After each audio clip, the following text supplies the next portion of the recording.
Ya hemos sido introducidos en este ambiente de oración, de escucha, de reflexión, gracias a nuestros alumnos del curso máster, Iván y Eugenia. Muchas gracias por este momento de oración.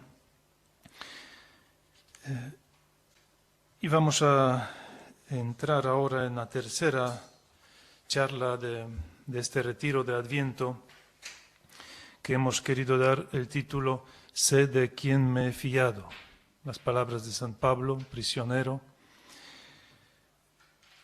Y ayer hemos escuchado dos reflexiones, dos charlas, pues una más bien desde la Biblia, confianza desde la Sagrada Escritura que nos ha ofrecido Padre Danilo, y luego confianza en la tradición carmelitana, podríamos decir, que tuvo Padre Javier. Y hoy, según este esquema que intentamos siempre cada año mantener, pues tocaría un tema de la confianza en la actualidad, desde una experiencia y una espiritualidad, pues diríamos, de nuestros tiempos, de hoy.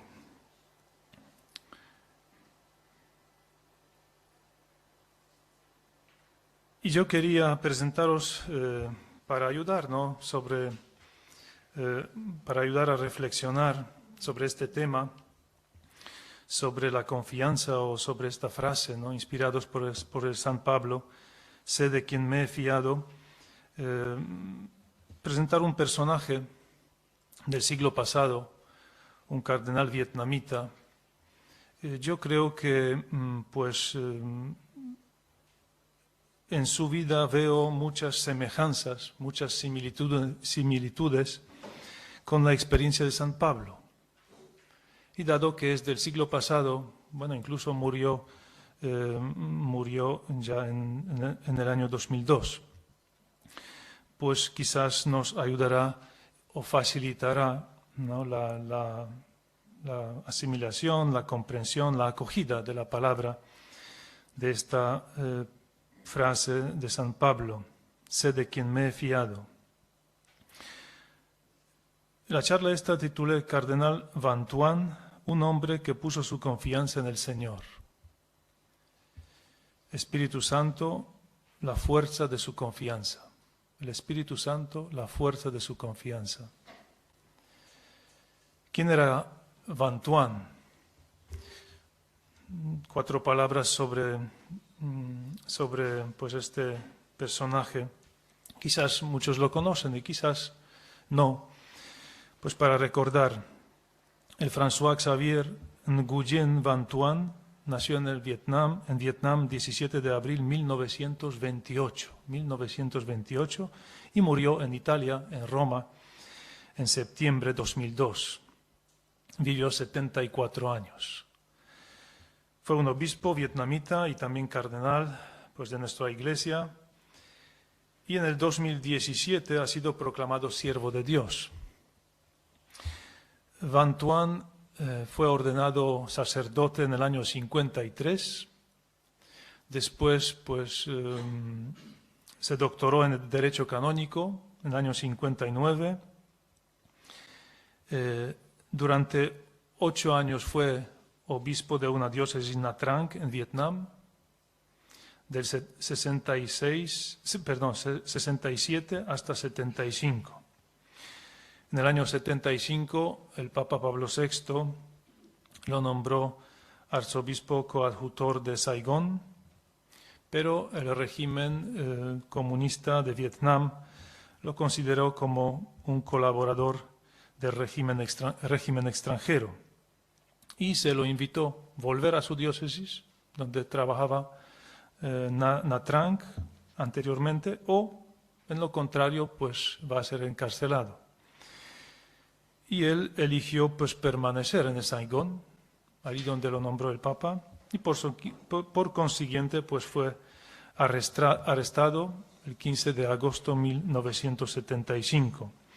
Y pasó 13 años en la cárcel, 9 de ellos en régimen de aislamiento completo. En el año 88 fue liberado y puesto bajo el régimen de arresto domiciliario en Hanoi, al norte de Vietnam, sin permitírsele regresar a su diócesis, a su sede diocesana. En el 91 se le autorizó ir a Italia, a Roma, pero ya no se le permitió el regreso a su país.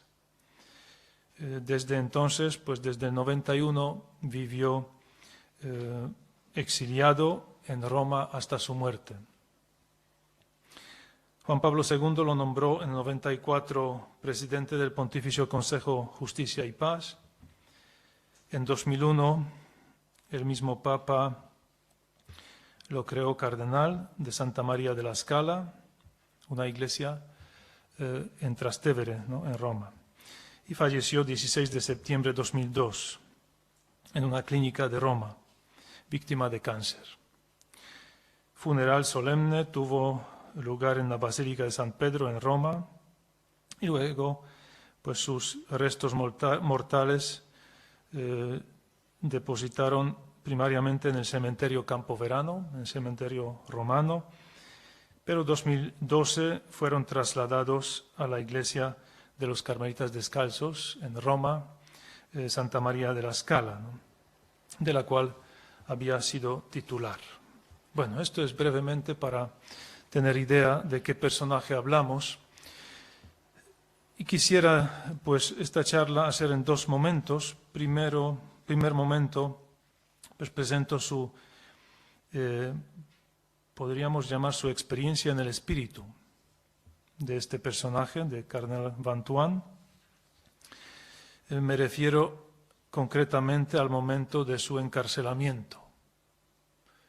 Esta frase de San Pablo, sé de quien me he fiado, está escrita desde la cárcel, ¿no? San Pablo está encarcelado y pues escribe con toda la libertad, ¿no?, que no se avergüenza de nada, goza de plena libertad interior y porque sabe de quién se ha fiado. ¿De quién? ¿No? ¿De quién? De una persona, no de unas ideas, de unas experiencias teóricas, sino de una persona. Pues aquí, pues esta experiencia de este cardenal Francisco Nguyen Vantuan creo que se asemeja, ¿no?, y también nos facilita la comprensión, la acogida de esta palabra de San Pablo.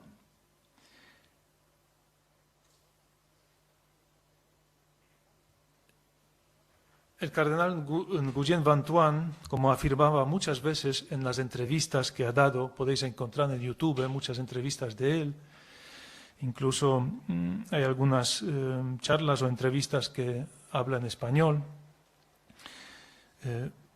Fue 8 años, ¿no?, obispo en la diócesis Nha Trang hasta el año 75, su primera diócesis, se enamoró prácticamente de su pueblo, donde se sentía muy feliz, muy feliz.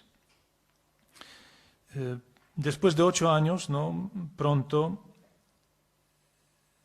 ha sido considerado, ¿no?, se lo considera como enemigo del gobierno de su país o amigo de un régimen extranjero, o sea, un traidor. Y se lo encarcela en la fiesta de la Asunción de la Virgen, 15 de agosto, 1975, ¿no? Y luego él varias veces habla de este momento y escribe incluso sobre este momento del encarcelamiento. Durante pues toda la noche que dura el viaje de Saigón hasta Nha Trang, hasta su más o menos hasta un pueblo donde está en la diócesis donde él trabajaba, Nha Trang, son 450 kilómetros más o menos de distancia. Él, sentado entre dos o varios policías, lo transportan y así empieza su experiencia de una vida de prisionero, prisionero por Cristo como San Pablo. Él lo recuerda muchas veces. Escribía él de este momento: hay tantos sentimientos confusos en mi cabeza. tristeza, miedo, tensión, con el corazón desgarrado por haber sido alejado de mi pueblo, humillado. Recuerdo las palabras de la Sagrada Escritura. Ha sido contado entre los malhechores. Estas palabras dijo Jesús, ¿no?, en el momento del arresto, y cuando sus discípulos lo querían defender, Él dice, guardad la espada, ¿no? Tienen que cumplirse estas palabras del profeta sobre mí. Ha sido contado entre los malhechores. El cardenal Vantuan también pues recuerda estas palabras. Tiene que repetirse esta experiencia en mi vida, o se está repitiendo esta experiencia, ¿no? He sido contado entre los malhechores. Y escribe, sigue Vantuan, pero en este mar de extrema amargura me siento más libre que nunca. No tengo nada, ni un céntimo, excepto mi rosario y la compañía de Jesús y María. De camino a la cautividad he orado, tú eres mi Dios y mi todo. Ahora puedo decir como San Pablo, yo, Francisco, prisionero de Cristo. En la oscuridad de la noche, en medio de este océano de ansiedad, de pesadilla, poco a poco, ¿no?, en su cabeza pues despierta un pensamiento. Debo afrontar la realidad. Debo afrontar esta realidad. Estoy en la cárcel. Si espero el momento oportuno de hacer algo verdaderamente grande, ¿cuántas veces en mi vida se me presentarán ocasiones semejantes? No. Aprovecho las ocasiones que se presentan cada día para realizar acciones ordinarias de manera extraordinaria. Ese pensamiento ya nos suena, ¿no? Varios santos que también pues repiten este pensamiento. Y poco a poco, ¿no?, en su mente pues surge una luz, una pequeña luz que empieza a disipar, ¿no?, la oscuridad que tenía entonces. Y recuerda Vantuan este momento, ¿no?, describiendo este momento, que recordó en este momento las palabras de Monseñor George Walsh, obispo misionero en China, que pronunció cuando fue liberado después de 12 años de cautiverio. Decía John Walsh, he pasado la mitad de mi vida esperando. Es una gran verdad, dice Vantuan. Todos los prisioneros, incluido yo mismo, esperan cada minuto su liberación. Pero después decidí, dice Vantuan, yo no esperaré. Voy a vivir el momento presente colmándolo de amor. Yo no esperaré. Voy a vivir el momento presente colmándolo de amor. Sin duda, no es una experiencia improvisada, sino una convicción, ¿no?, que ha madurado quizás durante toda la vida, ¿no?, en esta persona. Y decía él, si me paso el tiempo esperando, quizás las cosas que espero nunca lleguen. Lo único que con seguridad me llegará será la muerte.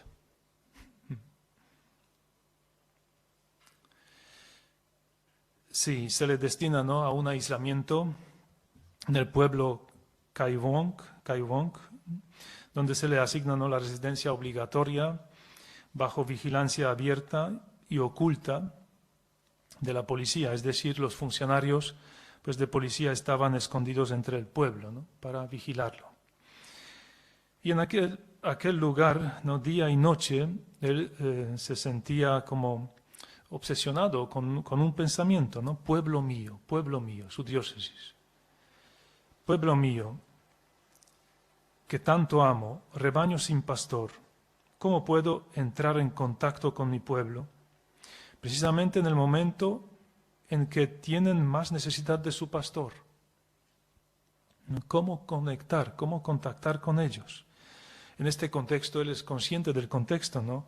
Que las librerías católicas han sido confiscadas, las escuelas cerradas, las religiosas y religiosos que enseñaban han sido enviados a trabajar en los campos, en los arrozales, etcétera, ¿no?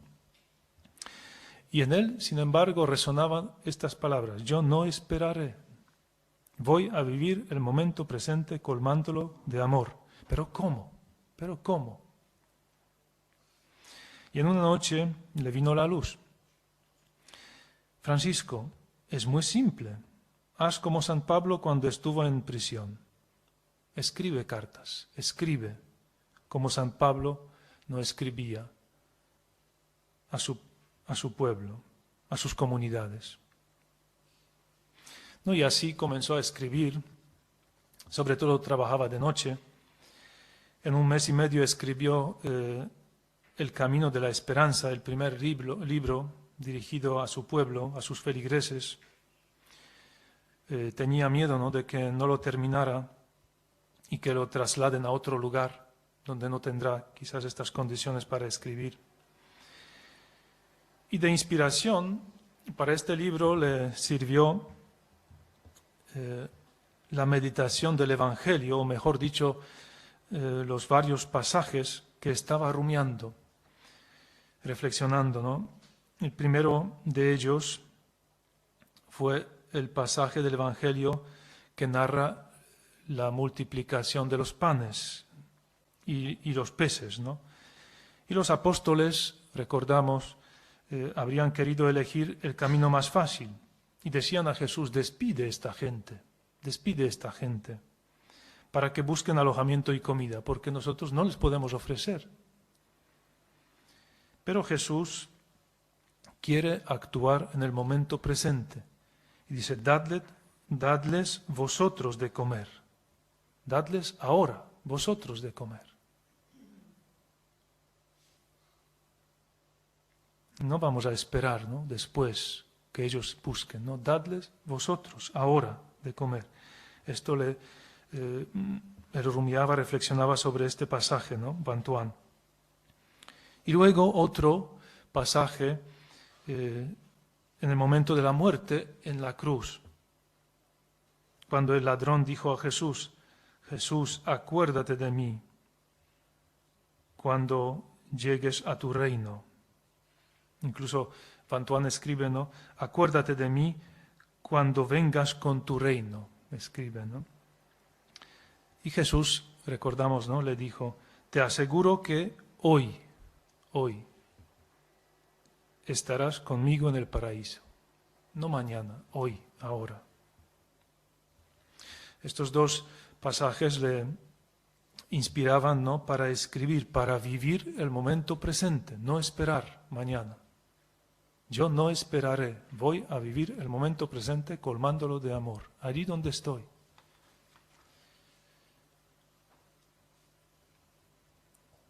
Y decía: en la palabra hoy sentimos todo el perdón, todo el amor de Jesús. Tal como lo dijo al ladrón, ¿no? Una vez también recuerda a Bantuán este tiempo, ¿no?, que recibió la carta de Madre Teresa de Calcuta, en la que ella le escribía, ¿no?: lo importante no es el número de acciones que hagamos, sino la intensidad del amor que ponemos en cada acción. Y al reflexionar, ¿no?, acerca de este consejo de Madre Teresa, él no sabía, ¿no?, cómo llegar a esta intensidad grande de amor en el momento presente de la que le hablaba Madre Teresa. Escribía él: pienso que debo vivir cada día, cada minuto, como el último de mi vida. Dejar todo lo que es accesorio, concentrarme solo en lo esencial. Cada palabra, cada gesto, cada conversación telefónica, cada decisión es la cosa más bella de mi vida. Reservo para todos mi amor, mi sonrisa. Tengo miedo de perder un segundo viviendo sin sentido. siempre tengamos presente las condiciones en que él estaba, ¿no?, cuando lo escribía. Condiciones que fácilmente pueden quitarte el sentido de la vida. Tengo miedo de perder un segundo viviendo sin sentido, ¿no? A propósito también de este momento, en su libro El Camino de la Esperanza escribía: para ti el momento más bello es el momento presente. Vívelo en la plenitud del amor de Dios. Tu vida será maravillosamente bella si es como un cristal formado por millones de esos momentos. ¿Ves cómo es fácil? Escribía él, ¿no?, a sus feligreses en el Camino de la Esperanza.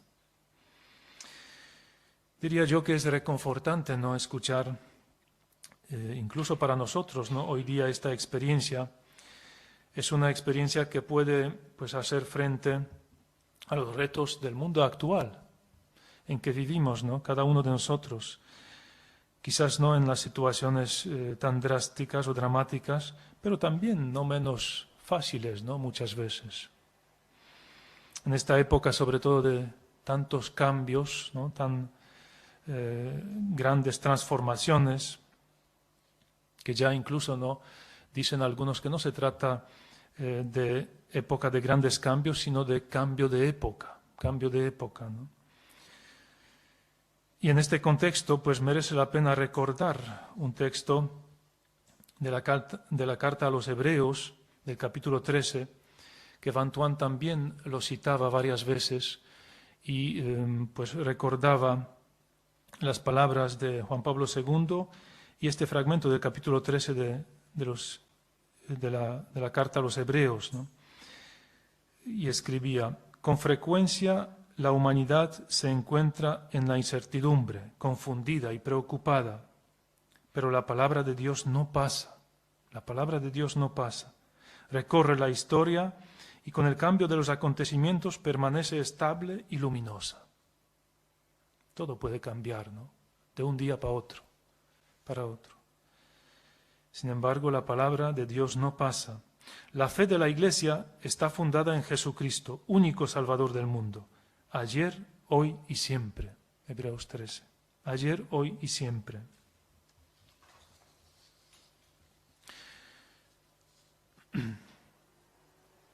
Esta fue la experiencia, ¿no?, en el momento del encarcelamiento, que sin duda, ¿no?, era un momento de una experiencia, yo diría, fundante, ¿no?, para él, para su vida, para su resto de vida de Vantuán.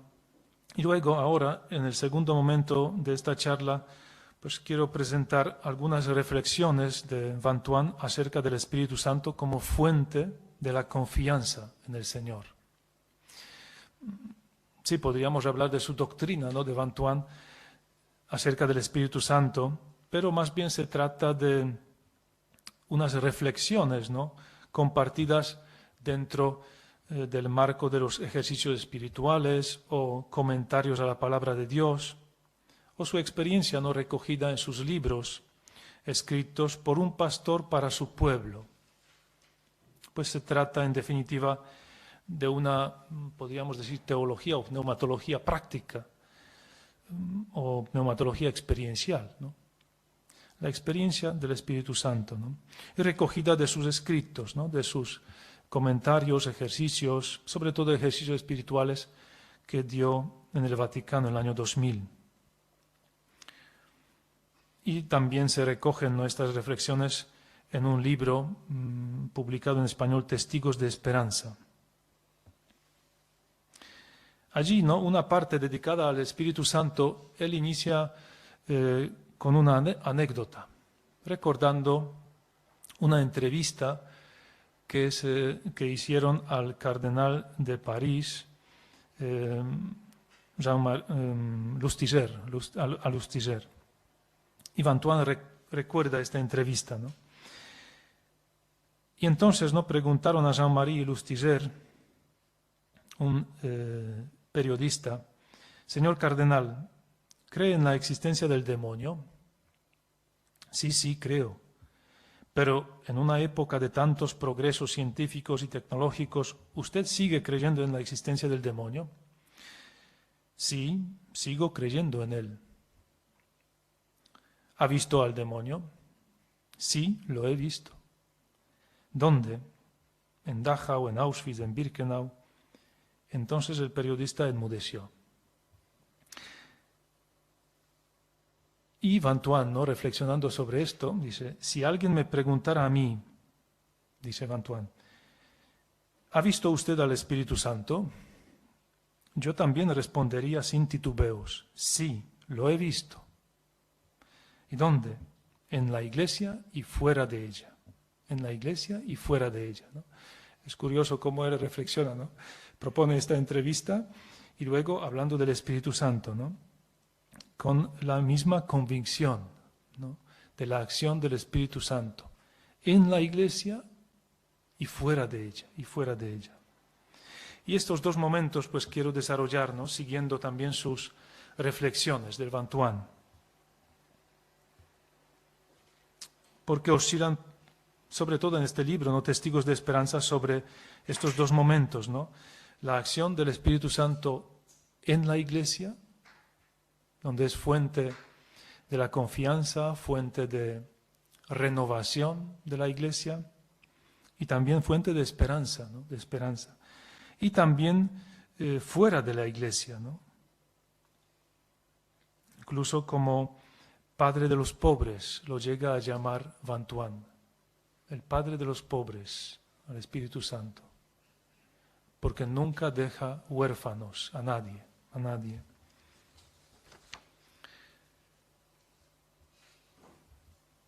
El Espíritu Santo actúa dentro de la iglesia. Aquí, pues, como Van Thuan, como un cardenal, como un obispo, pues dice que hay que recordar, ¿no?, todos los primeros siglos de la iglesia, de los primeros siglos de los primeros cristianos, la rápida difusión del cristianismo por todo el Imperio Romano, la acción especial del Espíritu en los concilios ecuménicos, en el primer milenio, etc., ¿no? Todos estos acontecimientos como inspirados por el Espíritu Santo. No podemos olvidarnos, ¿no?, recuerda él. Incluso, dice, cuando en la Edad Media un nuevo peligro parece amenazar a la Iglesia, el Espíritu no solo hace rebrotar el monaquismo, sino que suscita nuevas formas de vida consagrada que respondían a las necesidades de los tiempos. Y aquí Van Thuan recuerda una carta escrita por el orden del Papa Alejandro IV del siglo XIII, un papa del siglo XIII, sobre San Francisco y Santa Clara de Asís. Decía este Papa Alejandro IV, ¿no?, lo cita Van Thuan, como si el mundo envejecido estuviera oprimido por el peso de los años, se había nublado la visión de la fe, se había hecho incierta y oscilante la conducta de vida. Y Dios, que ama a los hombres, desde lo secreto de su misericordia, proveyó a suscitar en la Iglesia nuevas órdenes religiosas, dando por su medio un apoyo a la fe, así como una norma para reformar las costumbres. No dudaría, prosigue, ¿no?, en esta carta, en llamar a los nuevos fundadores, se refería, ¿no?, a estos santos, llamarles luz del mundo, indicadores del camino, maestros de vida. Lo que se dice en esta carta se podría también decir o afirmar de todos los grandes fundadores, ¿no?, de las familias religiosas, de tantas mujeres, ¿no?, y varones inspirados, como por ejemplo los tres doctores, ¿no?, Santa Catalina, Santa Teresa de Jesús, Santa Teresa del Niño Jesús, otros personajes copatrones de Europa, ¿no?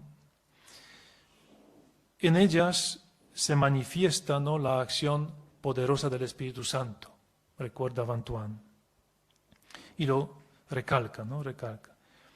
Pero propone también de tener más bien la mirada en los últimos diseños, diseños de la historia de la Iglesia, o sea, después del Concilio Vaticano II. Este periodo, después del Vaticano II, Vantuan lo llama como un verdadero y nuevo Pentecostés. Decía él, quizás nunca como hoy haya habido tanto florecimiento de santidad en las actividades típicamente laicas, dice él. Quizás nunca como hoy, ¿no? Florecimiento de santidad en las actividades típicamente laicas. Es una nueva y auténtica primavera de la Iglesia. Bastaría, pues, pensar en tantos nuevos carismas vinculados con la vida laical que irrumpen en la Iglesia. Decía él, son unos verdaderos dones del Espíritu que hacen florecer de nuevo en el mundo el Evangelio. Decía, siempre que interviene el Espíritu nos deja atónitos, suscita acontecimientos cuya novedad asombra, cambia radicalmente las personas y la historia. Esta ha sido la experiencia inolvidable del Concilio Vaticano II, durante el cual, bajo la guía del Espíritu, la Iglesia ha redescubierto como constitutiva de sí misma la dimensión carismática. Y decía más adelante, el mismo Espíritu Santo no solo santifica y dirige al pueblo de Dios mediante los sacramentos y los ministerios y la adorna con virtudes, sino que también distribuye gracias especiales entre los fieles, de cualquier condición, repartiendo a uno según quiere sus dones. ¿No? Aquí recordaba también, pues, Lumen Gentium, este mismo pensamiento. Y luego, en sus reflexiones, Vantuan recuerda y cita al patriarca ortodoxo de Antioquía, que murió en el año 2012, Ignacio Hasim, que a propósito, ¿no?, de esta acción del Espíritu Santo en la Iglesia, decía en uno de sus discursos en Uppsala en el año 68 ya, decía este patriarca, y lo cita Vantuan, sin el Espíritu Santo, Dios está lejos, Cristo está en el pasado, el Evangelio es la letra muerta, la Iglesia una simple organización, la autoridad una dominación, la misión es propaganda, el culto una evocación y el obrar cristiano una moral de esclavos, sin Espíritu Santo, ¿no? Pero en él, en el Espíritu Santo, Cristo resucitado está aquí, con el Espíritu Santo. Cristo resucitado está aquí. El Evangelio es fuerza de vida. La Iglesia quiere decir comunión trinitaria. La autoridad es un servicio liberador. La misión es un Pentecostés. La liturgia es memorial y anticipación. El obrar humano está deificado con el Espíritu Santo, ¿no? Preciosas palabras de este patriarca de Antioquía, Ignacio Hasim, recordados y reflexionados también por Vantuan, ¿no? La obra del Espíritu Santo. Y también recordó, ¿no?, que en uno de los sínodos de obispos de Asia, los laicos, él recuerda, ¿no?, que los laicos han pedido a los obispos que no confíen solo de su capacidad organizadora, actuando como buenos representantes, sino que sean verdaderos padres, pastores, testigos veraces de Dios a la humanidad. Los laicos recordaron a los obispos, ¿no?, en Asia, que no se fíen solamente de nuestra capacidad organizadora. A Vantuan le gustaba mucho no recordar lo que escribía San Juan Crisóstomo, presentando a los apóstoles como las auténticas figuras de los verdaderos pastores. Decía Juan Crisóstomo, los apóstoles no bajaron como Moisés de la montaña llevando en sus manos tablas de piedra. los apóstoles, sino que salieron del cenáculo llevando el Espíritu Santo en su corazón y ofreciendo por todas partes tesoros de sabiduría y de gracia como dones espirituales que brotaban de una fuente que emana. Fueron predicando por todo el mundo, siendo ellos mismos la ley viva.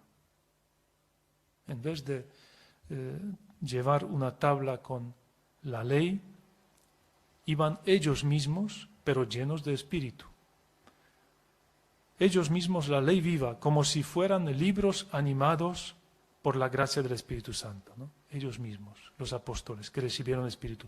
Esto hablaba Juan Crisóstomo, ¿no? Escribía Juan Crisóstomo, y Van Tuan, ¿no? le gustaba recordar y reflexionar sobre este pensamiento, ¿no? Y luego, pues reflexiona sobre la renovación, ¿no? que se da a través del Espíritu Santo dentro de la Iglesia. Aquí recuerda pues la frase de la Constitución Pastoral Gaudium et Spes, del número 21, que dice: la Iglesia se renueva y se purifica continuamente bajo la guía del Espíritu Santo. Y recordaba, ¿no?, que la Iglesia, por virtud del Espíritu Santo, la Iglesia como madre y virgen, ha permanecido como esposa fiel al Señor. Es santa, dice, le recuerda, es santa, sin pecado, pero pide perdón por sus hijos e hijas que son pecadores. Y dice que la Iglesia de nuestros días, ¿no?, para una renovación de este tipo, bajo la guía del Espíritu Santo, necesita pues volver con fidelidad a las fuentes.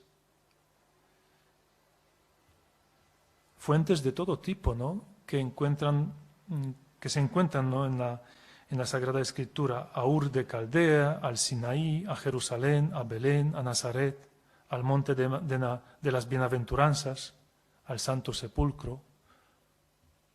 Allí se encuentran las fuentes, ¿no? Y luego, pues reflexionando, escribiendo sobre la renovación dentro de la Iglesia, o la misión del Espíritu Santo dentro de la Iglesia, él recuerda pues acontecimiento quizás más significativo del siglo pasado, que fue el Concilio Vaticano II. Según él, el acontecimiento más grande de la renovación de la Iglesia. Él dice que fue inspiración sin duda del Espíritu Santo que inspiró a Juan 23 de plantar esta pequeña semilla, es decir, convocar en el año 59 un nuevo concilio. Y decía él, ¿no?, reflexionando, que seguramente en este momento, cuando él convocó el concilio, ni se imaginaba, ¿no?, lo que va a traer este acontecimiento después, ¿no? Toda la realidad que se haya renovado después. Nuevo Código de Derecho Canónico, Código de Cánones de las iglesias orientales, el nuevo Catecismo, el nuevo Misal Romano y tantas nuevas, ¿no?, constituciones, cartas encíclicas.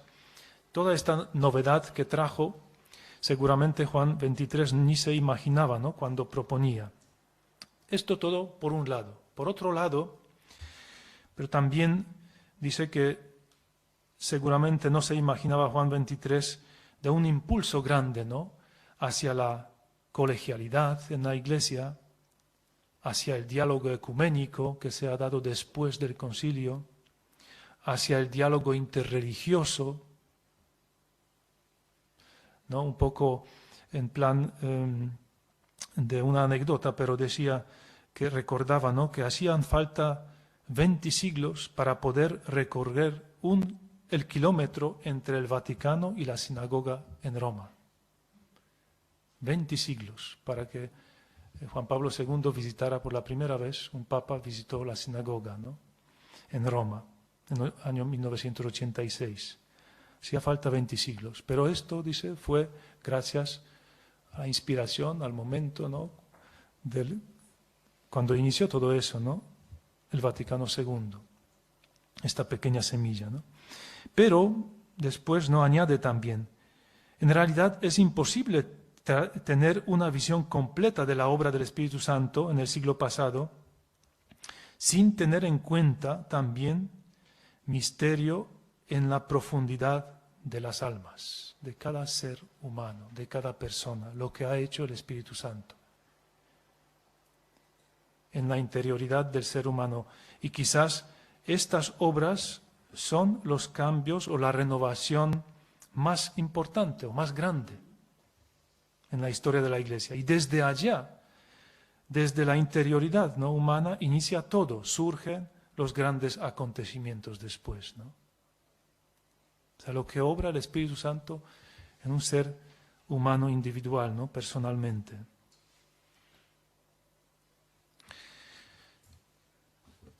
Luego, pues, centra sus reflexiones sobre cómo el Espíritu Santo actúa fuera de la Iglesia. También lo ha visto, fuera de la Iglesia, ¿no?, decía Vantuan. Y aquí, al iniciar estas reflexiones, pues tiene en mente o recuerda dos pasajes de la Sagrada Escritura, donde el Espíritu Santo actúa en el corazón de toda persona, ¿no?, personas de diferentes culturas, religiones, que van o caminan hacia, pues, y buscan, ¿no?, a Jesús, el único Salvador, que podrá saciar plenamente su sed. Y el primero de estos pasajes es el Evangelio de Juan, donde, pues, claramente, ¿no?, el Espíritu suscita la sed del agua viva en el corazón de una samaritana. Recordamos este pasaje, el Evangelio de Juan, del capítulo 4, dice la mujer: Señor, dame de esa agua, para que no tenga sed y no tenga que venir aquí a buscarla. Él también lo ve claramente como obra del Espíritu Santo, que puso este deseo, esta sed en esta samaritana, que para los judíos era una pagana, ¿no?, una infiel. Y el segundo pasaje que reflexiona Vantuan al hablar, ¿no?, del cómo el Espíritu Santo, pues, actúa desde siempre, ¿no?, fuera de la Iglesia, pues es el pasaje de los Hechos de los Apóstoles, concretamente en el capítulo 10, donde se habla de la visión de Cornelio, un oficial romano, que tuvo una visión de un ángel, ¿no? Vio a un ángel. Este oficial, este capitán de cohorte itálica, de repente tiene una visión, ¿no? Y luego, pues en el mismo capítulo se narra también la visión que tuvo San Pedro. Subiendo al tejado un día a rezar, pues también tuvo una visión, ¿no? Y en esta visión, pues oye la voz: levántate, Pedro, sacrifica y come. Él ve pues mucha comida, ¿no?, porque tenía hambre, era antes de comer. Subió al tejado a rezar y de repente tiene esta visión. Es gracioso, ¿no?, pero es así, ¿no? Y oye esta voz, ¿no? Levántate, Pedro, sacrifica todo lo que ves y come. De ninguna manera, dice Pedro, ¿no?, de ninguna manera, Señor, porque jamás he comido nada profano e impuro, ¿no? Como un judío no puede comer la comida impura. Lo que Dios ha purificado, no lo llames tú profano. Hechos, pueden leer, ¿no?, releer este capítulo, es muy interesante, el capítulo 10, 13, 15, bueno, todo el capítulo 10, ¿no? Y más adelante en este capítulo, estaba Pedro diciendo estas cosas cuando el Espíritu Santo cayó sobre todos los que escuchaban la palabra, y los fieles circuncisos que habían venido con Pedro quedaron atónitos, ¿no?, al ver que el don del Espíritu Santo había sido derramado también sobre los gentiles, pues los oían hablar en lenguas y glorificar a Dios. Entonces Pedro dijo: ¿acaso puede alguno negar el agua del bautismo a estos que han recibido el Espíritu Santo como nosotros, ¿no? O sea, el Espíritu Santo actúa claramente, ¿no?, fuera de la Iglesia. En cada ser humano puede actuar. También hoy, ¿no?, el Espíritu pues guía a la Iglesia en su misión de realizar un encuentro entre Jesucristo y todos los pueblos, ¿no? Esa es la acción del Espíritu Santo, como organizar o preparar el encuentro entre Jesucristo y todos los pueblos, todos los pueblos. Y dice Vantuan, me parece que es el significado más profundo de los distintos diálogos que la Iglesia ha emprendido después del concilio. Es el Espíritu un gran organizador, ¿no? O la fuerza, ¿no?, que prepara, que inspira a cada ser humano para organizar este encuentro entre Jesucristo y todos los pueblos. Y dice él que en Asia cada día se puede apreciar esta obra del Espíritu entre los gentiles. Y aquí le gustaba repetir una frase de Santo Tomás. Todo lo que es verdadero, no importa quién lo diga, viene del Espíritu Santo. Todo lo que es verdadero, no importa quién lo diga, viene del Espíritu Santo, ¿no? Quizás esta frase pues es de San Ambrosio, ¿no? Quizás porque algunos le atribuyen a San Ambrosio, que también en uno de la publicación pues, de Ambrosiaster se dice, ¿no?, la frase parecida: la verdad que dice alguien, la dice el Espíritu Santo. Y dice después Vantuan, ¿no?, tal vez no solo toda verdad procede del Espíritu Santo, sino también toda bondad, justicia, belleza, la profundidad de la oración, la sabiduría. No importa a través de quién se realiza, a través de quién lo dice, no importa, procede del Espíritu Santo. Y al final, ¿no?, y con eso también concluyo, pues recuerda un hecho, Vantuan, una historia que ha escuchado, ¿no?, que fue real en su país. Un día un párroco joven de Vietnam del Norte vio llegar a un grupo de la tribu Hmong. ¿De dónde venís?, les preguntó. Venimos de Lai Chau. Hemos caminado durante 6 días por la montaña. Dios mío, ¿para qué?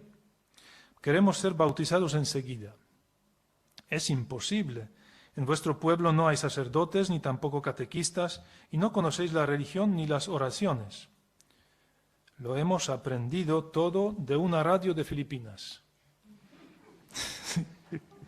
¿Pero qué radio? No hay ninguna emisora católica que transmita en vuestro dialecto. Ha sido la radio Fuente de Vida. Es una radio protestante. ¿Y ahora venís aquí a haceros católicos? Qué sorpresa, ¿no? Y profundamente conmovido, el párroco exclamó: un nuevo Pentecostés. Es obra del Espíritu Santo, el Espíritu Santo, ¿no?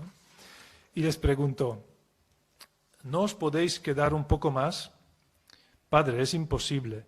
Hemos traído arroz para 14 días, 12 días de viaje y 2 días de estudio y de oración.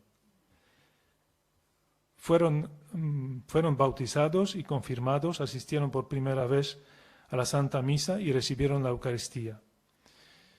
Ya no tendréis ninguna misa, no tendréis ninguna iglesia, ¿qué haréis? Y respondían, ¿no?, este grupo: por la noche escuchamos la radio en grupos de 3 o 4 familias para rezar juntos y estudiar religión.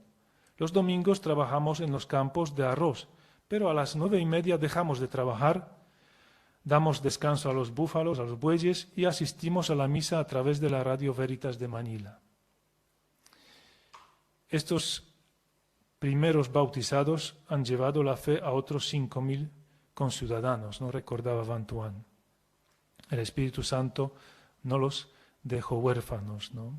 No deja huérfanos a nadie. Es como padre de los huérfanos, que se preocupa por todos, ¿no?, por todos.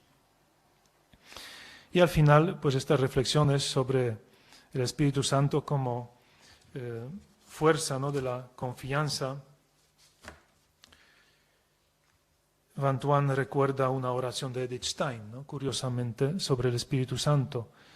Edith Stein, que escribía en el último Pentecostés de su vida: ¿Quién eres tú, dulce luz, que me llenas y alumbras la oscuridad de mi corazón?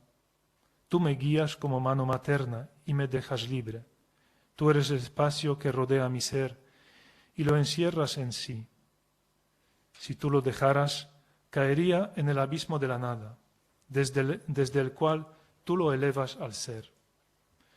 Tú más cerca de mí que yo misma, y más íntimo que mi interior, y sin embargo inabarcable e incomprensible, que haces estallar todo nombre. Espíritu Santo, amor eterno. Gloria al Padre, al Hijo y al Espíritu Santo, como era en el principio, ahora y siempre, por los siglos de los siglos. Amén. Pues tenemos todavía más de una hora para reflexión.